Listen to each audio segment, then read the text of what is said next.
Welcome to the Life Transform podcast. I'm Simcha. And I'm Sarah, and we are here chatting, sharing real life, real stories, Deep truths, all about living a life transformed. It's all about how God impacts our life and how we're changed and how our life becomes a significant impact in the lives of other people.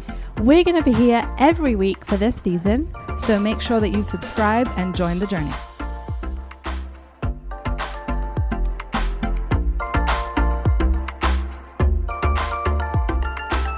Welcome back. Hey guys. It is season 2 of the Life Transform podcast, and we are coming towards the end of this season, are we not? Episode 9. Sarah here, and with me I have Simcha. Hello. It is episode 9. I'm really excited about this one and about the next one too. I have to say. It's been really wonderful to do it. We're doing it in a particular season. If you've been listening, you know that we've been doing this podcast kind of towards the end of Corona as Israel's kind of coming out of COVID and launching into craziness of other kinds. Yeah, no rest for us. Lots to talk about today. But I was wondering about, as now Israelis are going to start to fly abroad again, because we've been kind of cooped up in the country for quite a while now. So if you're listening and you're out there in the world, you've probably met Israelis, out and about. And we think it's really funny the way they behave. Yeah, if you've met Israelis abroad, you know that they are just hilarious without having to try very hard. It's just a default when they try to speak English or when they bring their culture, right? Yeah, it's hilarious. I mean, they're famous for the malls in America, aren't they? For selling like Dead Sea products, and stuff like that. And it's young. So let's say who it is. So young people post-army, after their army service, go out to work selling different things. Friends, Yes. You have beautiful skin. It's not perfect. I can fix it. Could be better. Could be better. If you don't fix it, you will never get married. Oh, you are married? She will leave you. It's hilarious. They're so funny. They just have this amazing way, because Israel is tiny. I mean, it's just so small. And so, of course, the minute they hear that you're from London. You know my friend, Alon. Yeah, they all know everyone. It's I love that they create their culture where they are. Yes. It's just understood that it's this way. I love it. I think that they stand out in a very special way. Very special. The thing about Israelis is they might have a bit of a prickly, tough exterior, but they are soft on the inside and they are good people. And their behavior sometimes doesn't show it. They don't promote themselves very well. And they're very confusing in how they speak as well. It's very easy to speak Israeli abroad. I mean, if you ever meet an Israeli abroad, this is how all you say is you say one word and then you go, yeah. So I want to, where is and this place, for the food I of speak the cheese. English very good. Of the cheese, yes. And what they want to ask is pizza. They also are very proud of their English. And they always answer every sentence. They end every sentence with a question. It was very good, no? We will be going out later, yes? Yes. Yeah, we love them. Amusing people. Well, I think that there's a lot of joy, in Israeli culture, and a lot of family orientation and that kind of sense of brotherhood and togetherness. And they transfer it over to everybody. Why would it be any different anywhere else? Which is true. What's endearing. You could call it that. It's very amusing.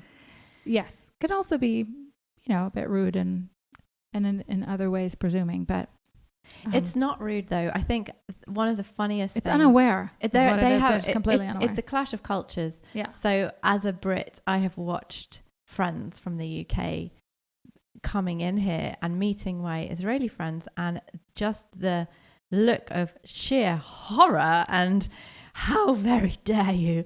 In just absolutely normal interactions, because the thing with Israelis is they always know what you need better than you do. So no. I tell you. I know what you need. I tell you. And you can be like, I know I want pasta with tomato sauce on it. No. I tell you what you need. I know better. And it's your mistake. I know all things. And they know what is better for you without your permission. Yeah. And so if you have had this wonderful time at a restaurant and you or a winery, or you've been to see this amazing thing around the corner, no, this is not the best. I tell you the best. And then they will proceed to tell you how their way is. And it comes across as rude, but it's actually just very keen extrovert communication. It's just they have to share with you what they know. I'm sitting here thinking though that we do the exact same thing on Ascend on the 10-day program, because we take people to the very best knafe and the very best Druze food, and we have our own opinions and our own things that we that we think are the best. But the difference is they haven't all come to us and said, I found the best knafe, I really enjoyed it, it was amazing. True. And then we say, no, you didn't. That's the difference. So what are we talking about today?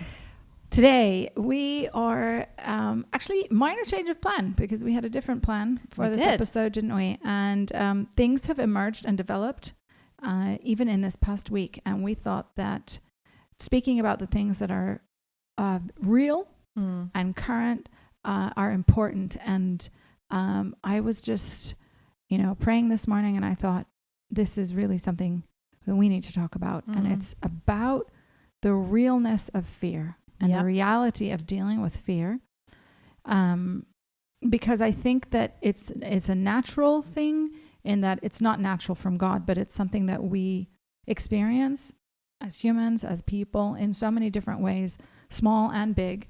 And having a real open conversation about how we live a transformed life in relation to this topic of fear, I think is something that we all kind of need a reminder and to consider.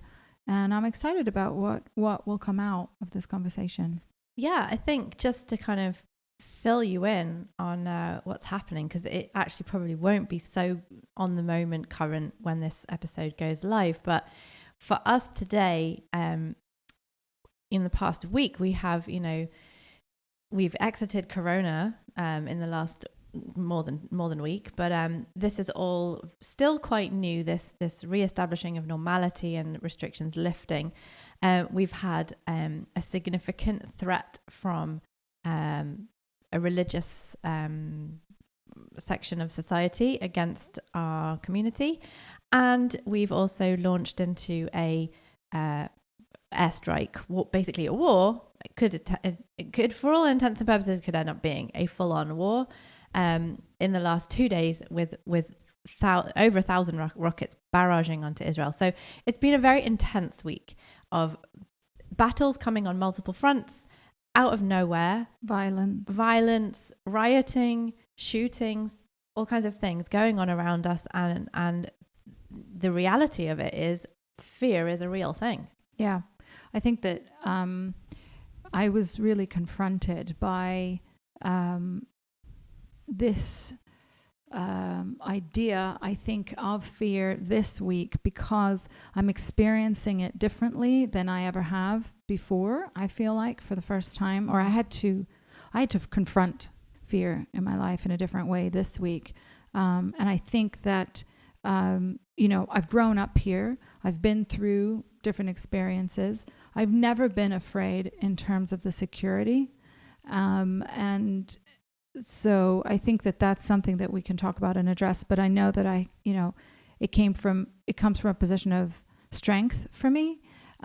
But the kind of the other things that have been going on have hit on this issue that I'm a mom, that I'm a mother, and how I deal with fear in relation to my children. And that is what kind of took me back, or surprised me a bit, or I should say challenged me this week, that I had to overcome in a significant way.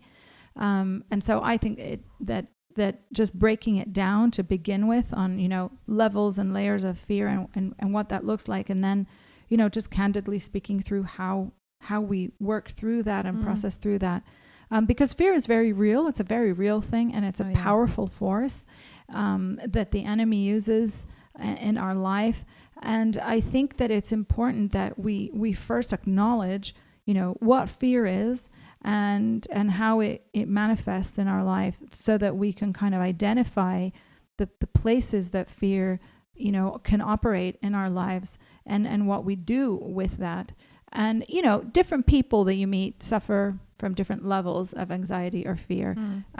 Personally, I don't consider myself as a fearful person, and I don't, live with fear on a regular basis. But I know that there are people that do, that live in that kind of zone. So I think the first thing that's important to acknowledge is where fear comes from. And primarily, I think it comes from the unknown or lack of control. Like we don't have control over a situation or an outcome or a person, or over what's going to happen to me in these situations. And that produces this real sense of fear. And it can be, physical, depending on that level. Or it's in connection with loved ones, or our own person. Like for me, I know medical procedures are like a big thing. I do not like to go to hospitals, and I have a visceral physical reaction even to the smell of like the the disinfectant that do you know what I'm saying? When I go into that, even like the dentist office smells a little bit like that. Like it's very real. It's kind of a physical thing that happens to me.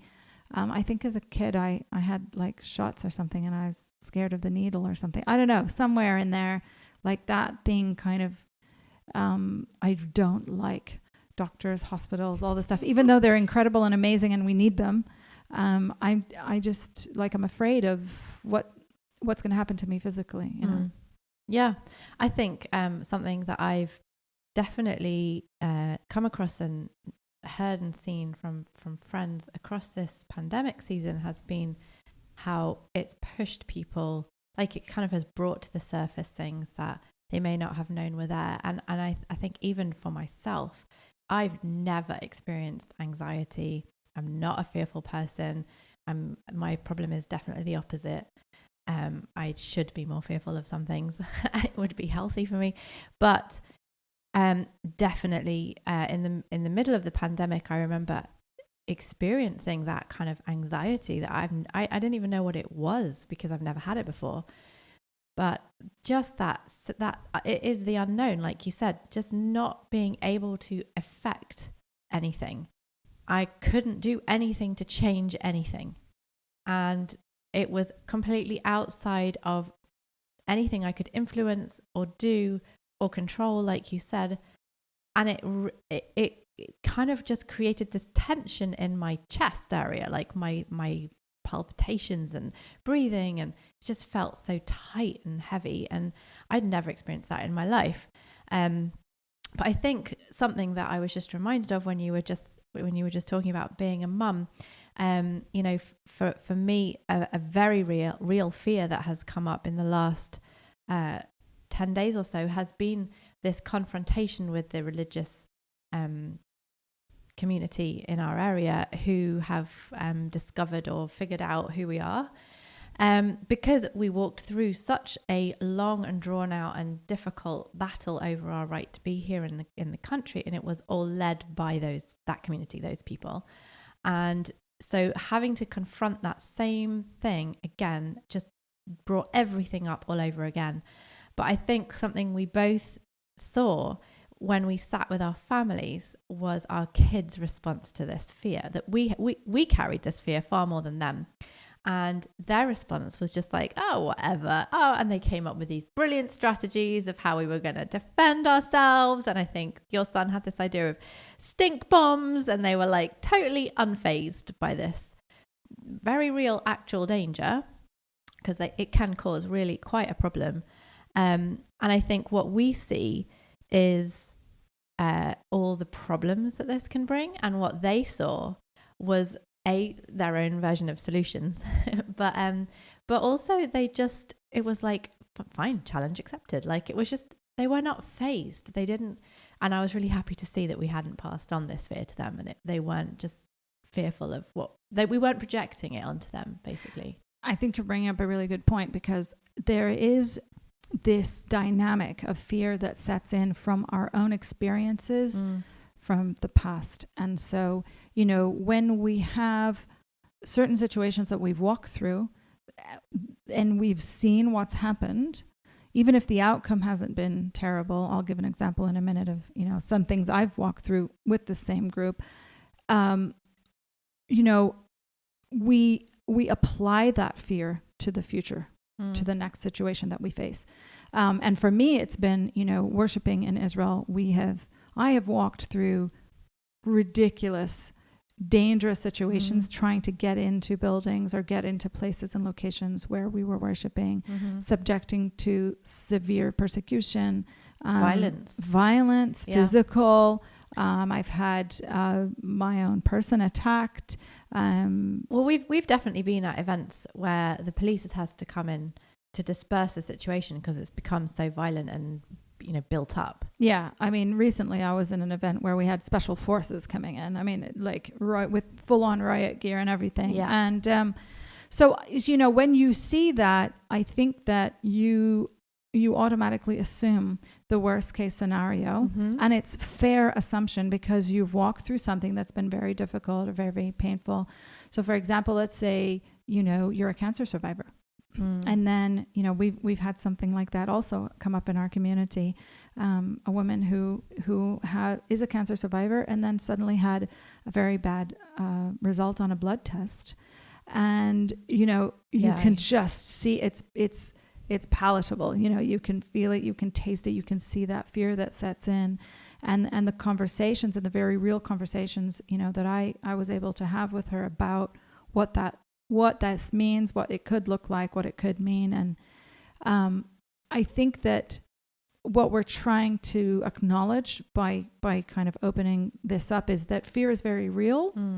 It's something that we go through. It's something that's part of our lives as humans, as people. And the big question is, you know, what we do, how we deal with fear in a transformed life, you know. And I think for me, the first thing is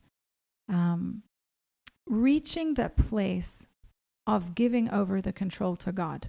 Yeah. You know, when you reach that place where you can remember and remind yourself that God is in control and He is the one who's responsible for the outcome.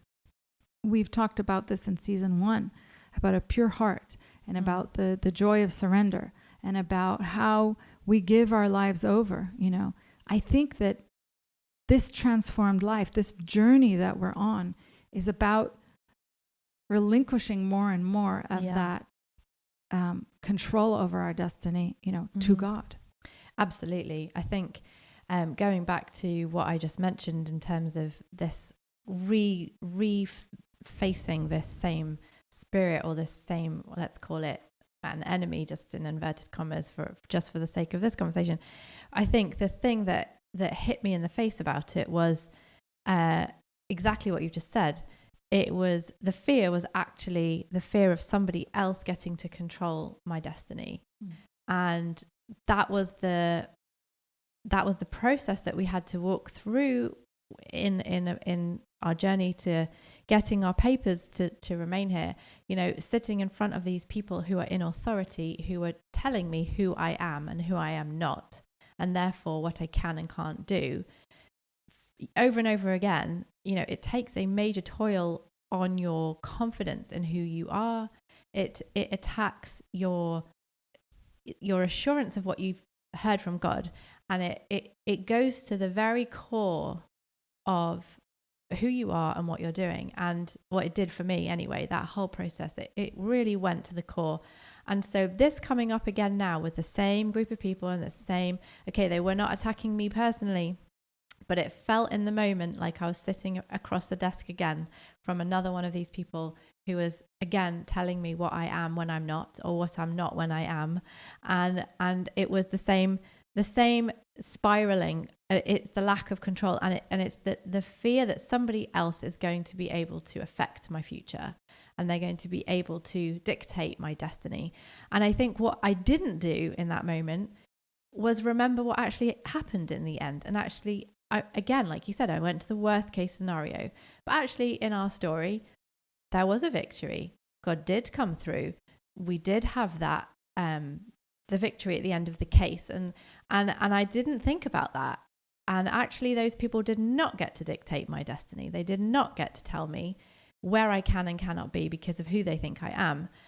And so actually he won. So why would he not again now? And I didn't apply that. And it took talking to my friends, my children, who are my friends.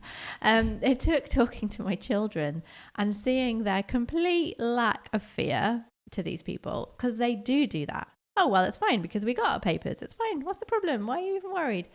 It took hearing that from them and seeing their simple, very straightforward understanding. Childlike faith. Exactly. For me to go, oh yeah, A plus B equals C, not this crazy formula that I've concocted in my head. So good. I think that this is really something that we see. It's biblical as well. It's remembrance. Yeah. It's remembrance. Yeah. It's remembering the things that God has done. It's remembering, not just quoting scriptures or songs, but it's taking stock, making an inventory of all the things that God has done and the places that he has come through. And for the most part, many things that we fear do not come to pass. They don't actually happen. The worst case scenario doesn't actually occur. Yes, it may not turn out exactly like we wanted and everything that we want, but there is a way through. God makes a way through. And, I'm thinking about the Israelites when they come out of Egypt and they're stuck between two huge mountains, a sea in front of them and the Egyptian army behind them. I mean, talk about fear setting in. Like, you have nowhere to go, literally nowhere. This is going to be, a massive slaughter is what they're imagining, And Moses cries out to God, basically like saying, save us. We what the heck? And God's answer is incredible. Because he says to him, why are you crying out to me? Move forward. God was going to make a way through that sea, through that ocean, and he was going to bring victory over the enemy in that situation. But it wasn't anything that they could see, or conjure up, because it's, not in your wildest dreams. Yeah. So this, it takes courage, I guess is what I'm trying to say, to place ourselves in that place where we will look upon God to the solution, to the situation, that the impossible can happen, that the unimaginable can happen, because he's the one who's in control. Yeah. And to bring up another story, Shadrach, Meshach, and Abednego, they stand there in front of this fiery furnace and they tell the king of Babylon, even if God does not save us, we're still going in, And I think about those men, and I think about the fact that they were very real. And I don't think anybody is looking at a pit or a fiery furnace and thinking, yeah, I'll just waltz myself in there. I'm fine. I mean, it was real. I'm sure there was fear there, but they were so surrendered. They were so given over. Like, they knew God was in control, and whatever the outcome and whatever the circumstance, they were going to be okay with it. And I think that that's a huge issue about neutralizing fear in our life. The control element of it is that I want a particular outcome. I want things to go a particular way because I want that. Yes. And what I love about this example, Daniel, this is an example from the book of Daniel. Daniel also gets thrown into a lion's den. What happens there?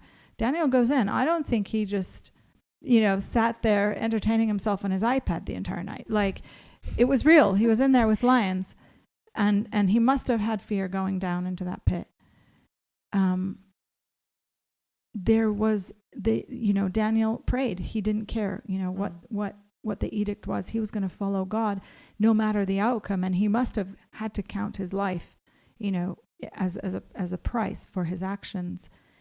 And that is really about getting to the place of a renewal of our mind in accordance to God's word that puts us in a place where Yes, I trust God for miracles. Yes, I trust God that he's going to take care of it. But even if I don't see the outcome that I want, hashtag my control in the situation, I'm going to be okay because I know God's going to take care of it. And in that place, it defeats fear. Mm-hmm. It defeats fear. Fear doesn't have a place in a life that's so wholly given over. Yeah. I think I'm reminded of a lot of things. I think, first of all,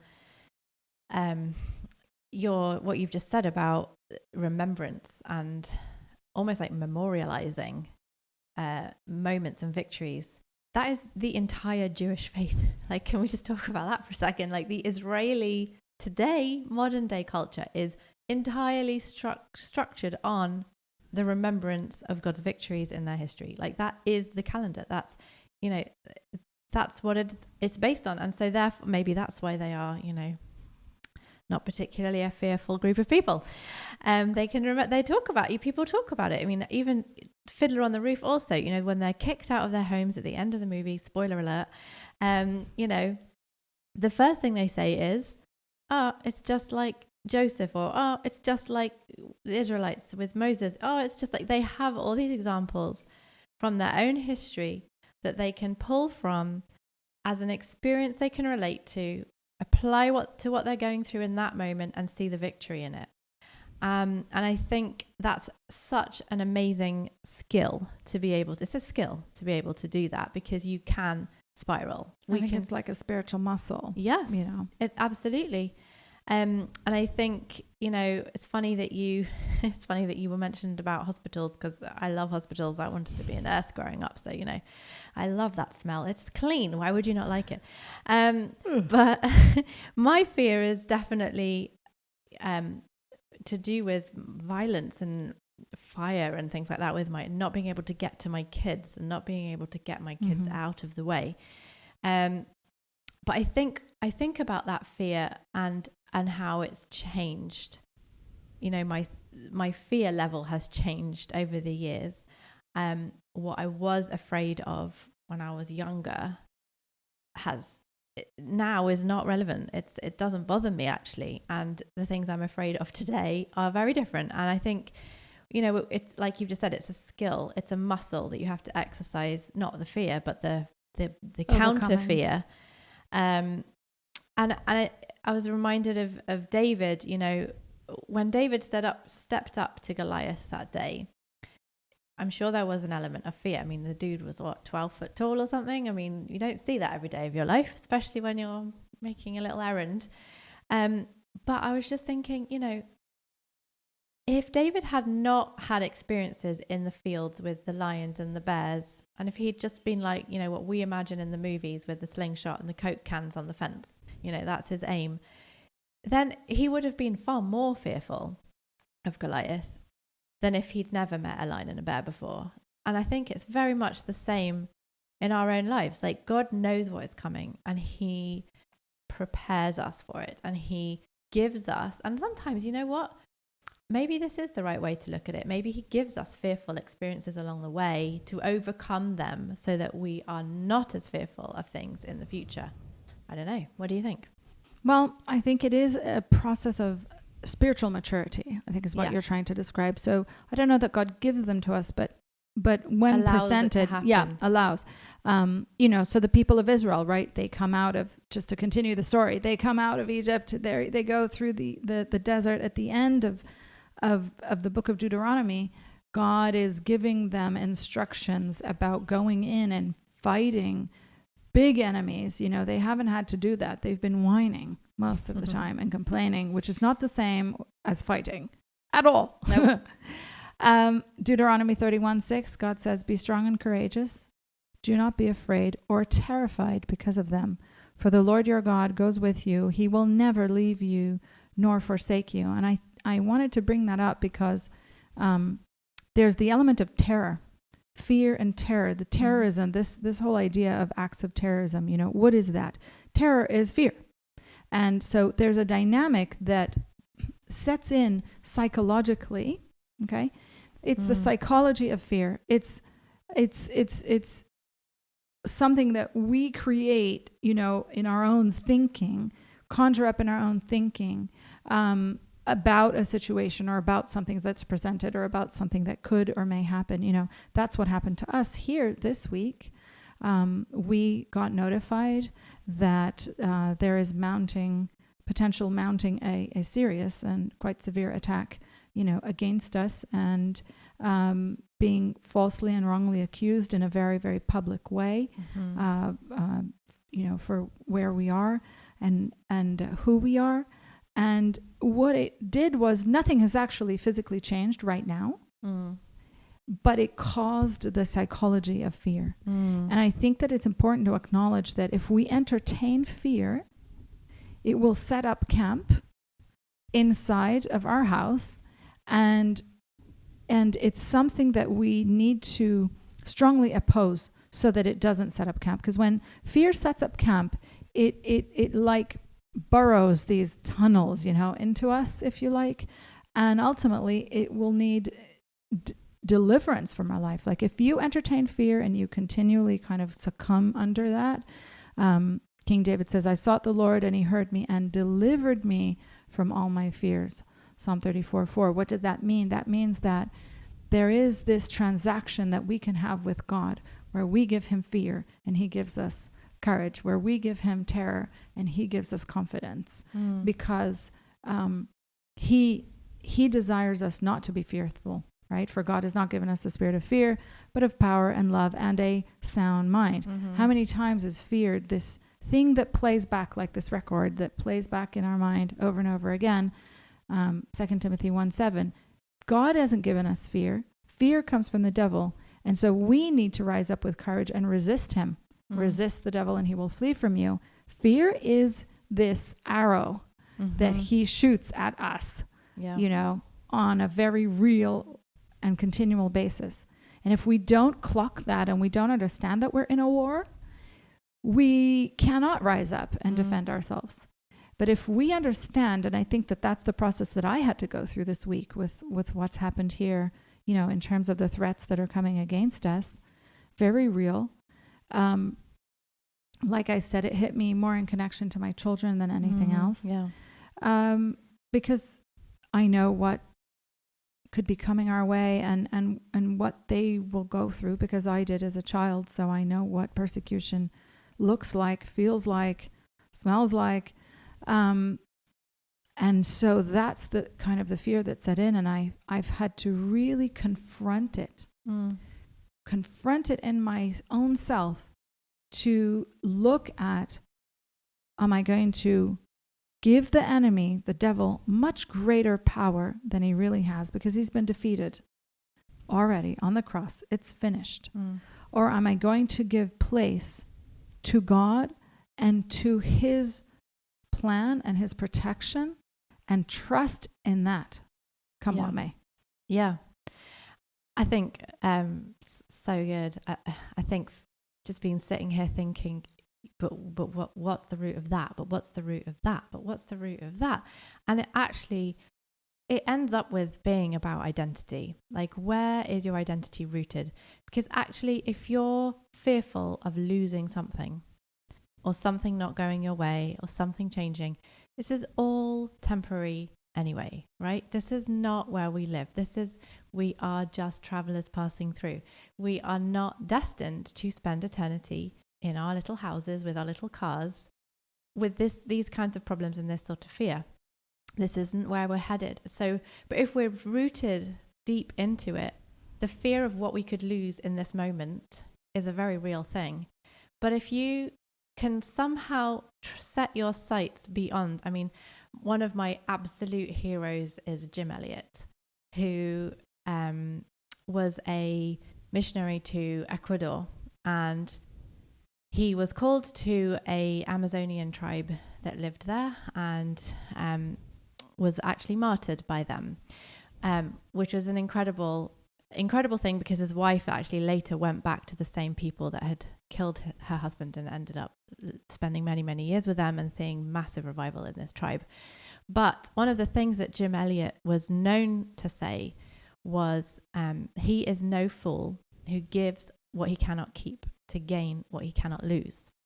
And that has been a motto for life in my journey, in my faith, in my life, in my all the different transitions and things that we've walked through as a family. And personally, it's always kind of just there in the back of my mind, you know, this is actually not something I can keep anyway. So I have to be willing to let it go, because there's something else here. There's something else here that I can't lose. That's actually eternal value. And that's actually to do with my eternal citizenship that is the focus here.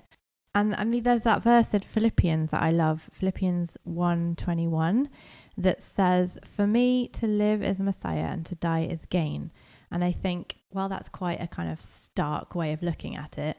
Obviously, nobody wants to die. But at the same time, if you have that perspective of actually where your identity is rooted, and the reality of our situation is this is temporary. And if we're fearful of something now, we're probably somewhere putting too much value on something here that we can't take with us anyway. That's incredible. I really hope if you're listening to this and kind of looking into what makes up fear in your own life, that this perspective, this eternal perspective of where we're going and why, really comforts you and gives you this kind of confidence and courage, because God does not desire us to live in fear. That was never, his design. And we need to allow that power of the Holy Spirit to transform us, to renew our mind and our thinking, and continually engaging with or entertaining fear is not something that's going to move us out of the place of that kind of perpetuation of fear in our life. And if you say, but you don't understand, these things, I feel like, again, I've walked through many difficult things, sometimes long-term situations, and quite fearful things even as a child. And I know that fear is very real, but I also know that it's not God's desire for us. Therefore, no matter what you're facing right now, no matter the situation, God wants you to be strong, and he wants you to be courageous, and he wants you to know that there's a way out of the fear, of the terror of the situation that you're feeling right now. And I just want to encourage you to pray and to submit that to God, and to really just hear the voice of God over your life and over the situation that's bringing fear in, to kind of close that door, to close that place. And it harkens back to what we talked about at the beginning of this conversation, that we be so wholly given over to God and given over to his eternal destiny and plan for us, that we count it all as joy, like the Bible says. What does that mean? Obviously, not all of our life is joyful, but if we can say, it kind of happened to me. I turned this corner this week where I thought, wow, God trusts me to walk through this level of persecution. God trusts me, and he thinks I can handle it, really? Because I don't think I can handle it. That's why I'm afraid. But suddenly I realized that, and I just said, okay, God, I'm going to take care of your children. You take care of mine. You love my kids more than I love them. You want the best for them more than I want the best for them, if that's possible. You take care of that while I do your plan, and whatever that looks like, I need to surrender this place. That's what I understood. This was an unsurrendered place in my life.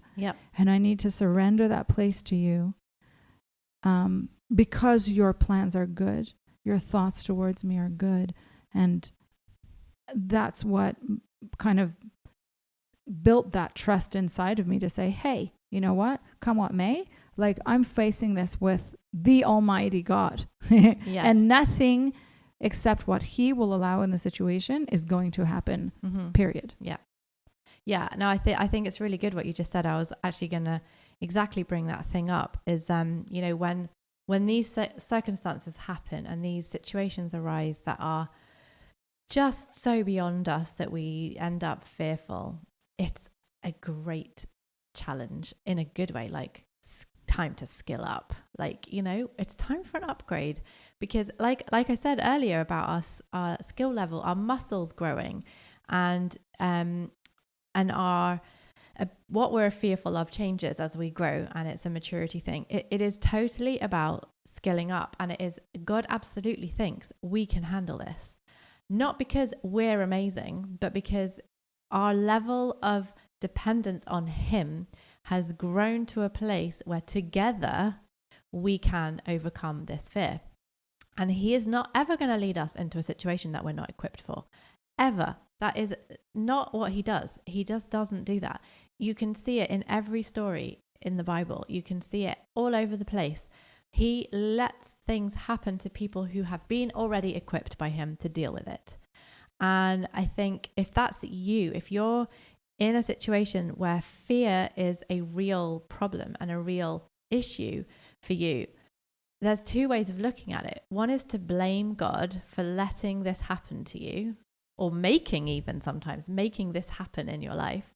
And the other way of looking at it is, okay, you think I am worthy of this challenge. You think I am able to cope, able to overcome, able to be victorious, able to overcome this situation. So let's do it. Let's take this together. Let's walk through this together. And I think it's brilliant what you said about the enemy setting up camp in your life with fear. I've always thought of it more like you have this perfectly clear like pool of water, or like a beaker, you know, like those beakers of glass with pure water. You can just see right through it, and you drop something in. You drop a little blue dye or iodine or something in that water. It's not going to stay compartmentalized in a little dot over there in the corner and not affect any of the rest of the water. It will circulate its way through and affect every particle of water that's there. And that's what fear does. It ends up polluting the whole camp. And it's like a cancer. It will just ravage through your life and through your heart. And it poisons. And if God is trusting you with a situation that is producing fear in you, it's because it's time to skill up and to rise up and to take more ground from the enemy. It's not time to surrender to him and let that dye take over the beaker of water and pollute everything. It's time to skill up. And I just think sometimes we can blame God instead of taking it as a compliment. Yeah, there's really, if we're not called to battle, how will we, become the warriors that God has made us to be? Yeah. So we can look at it as an opportunity, like you say, to increase the strength and the skill level of our, fighting the good fight. Mm-hmm. And Paul and the disciples, they face all kinds of terrible persecution and terrible things that happened to them personally, to their communities. And yet they continue to that's why Paul exhorts them, fight the good fight. Why? Because it is a fight. It's real. Fear is real. It's not something that we're just going to say, hashtag, I'm not going to be fearful, and it just goes away. It's not a, magical poof and it leaves. Fear is real and it is a reality in our life, but we can choose the reality of God over the reality of what the enemy is trying to create and generate. And we can choose not to succumb to the psychology of fear and to this place of entertaining, that terror. And for me, that's really been something that I've walked through this week. And what it's produced is more surrender, and also some kind of excitement is the wrong word, but I'm curious. I think curiosity to see how these things are going to play out, what's going to happen. So I think the best way to kind of sum this up is to read from Psalm 91, which is, I know, a passage of scriptures that a lot of people have been reading, especially here in Israel, during COVID and maybe around the world, but in connection to fear that is real, that is, for us, rockets that are flying, that are bombing, that there could be a siren at any moment and we have to run to a protected place. Our children are in school right now. We're not there to, control them running and doing what they need to do. Yeah. We have friends who are, soldiers that are going out and being posted and having to fight. And it's a very real threat of death on a regular basis. Our children are going to grow up, probably face the same thing. Yeah. And so this passage, Psalm 91, is an incredible passage that is written for this overcoming of fear. It says, "He who dwells in the shelter of the Most High will rest in the shadow of the Almighty. I will say to the Lord, He is my refuge and my fortress, my God in whom I trust. He will cover you with His feathers, and under His wings you will find refuge. His faithfulness will be your shield and rampart. You will not fear the terror of night, nor the arrows that fly by day, nor the pestilence that stalks in the darkness, nor the plague that destroys at midday. 1,000 may fall at your side, 10,000 at your right hand, but it will not come near you. For He will command His angels concerning you to guard you in all your ways. Because He loves me, says the Lord, I will rescue him. I will protect him, for he acknowledges my name. He will call upon me, and I will answer him. I will be with him in trouble. I will deliver him and honor him. Can't really do much better than that, can you? What a great way to finish the episode. Looking forward to the next one. Yes. Final one. We will see you in the next episode. Thanks for joining us today. And we really hope this has been a conversation that has been a challenge, but also a blessing and a comfort of how this can actually be a strategy to deal with something that everyone goes through, and we're all in it, definitely in it together. So we will see you in our next episode. Thanks for stopping by, guys. Make sure you're subscribed so that you never miss an episode. And if you have loved this show, please leave us a rating. Yeah, we'd so appreciate it. And share it with your friends and your family. We are so excited that you have joined the journey.